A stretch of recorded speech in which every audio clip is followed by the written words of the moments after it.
Biyernes na naman mga kababayan, for sure ang ilan sa inyo may balak ng mag-weekend getaway. Pero bago yan, alamin muna ang magiging lagay ng panahon lalo na't nasa 4 hanggang 5 lugar ang nasa danger level ng heat index ngayong araw at bukas.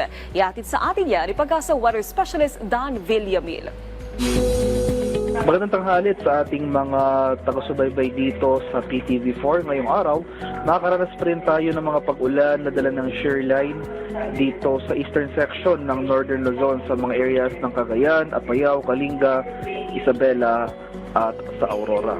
Dahil naman sa easterly, so yung mainit na hangin galing sa Karakatang Pasipiko, makakaranas rin tayo ng mga kalat-kalat na pag-ulan, pagkukubat pagkidlat sa areas ng Caraga, Southern Leyte at Davao Oriental. Sa Metro Manila at sa nalalabing bahagi ng ating bansa magpapatuloy itong mainit at maalinsangang panahon. May chance pa rin tayo ng thunderstorms, especially sa hapon hanggang sa gabi.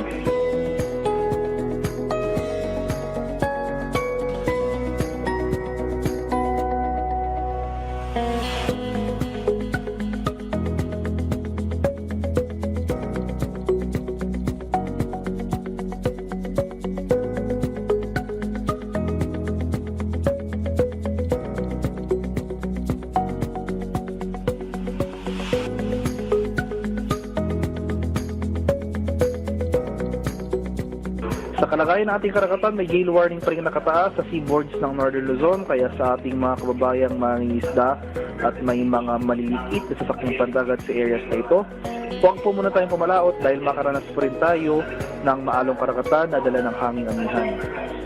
At para naman sa ating highest recorded heat index o yung damang init kahapon dito sa Metro Manila, nakapagtala tayo ng 38 to 40 degrees Celsius sa ating mga stasyon sa Metro Manila.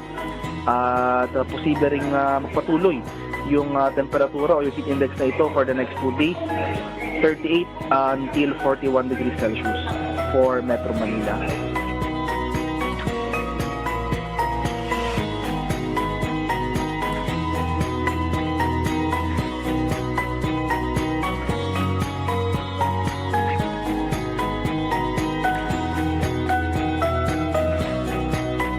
At para naman sa updates ng ating mga dam,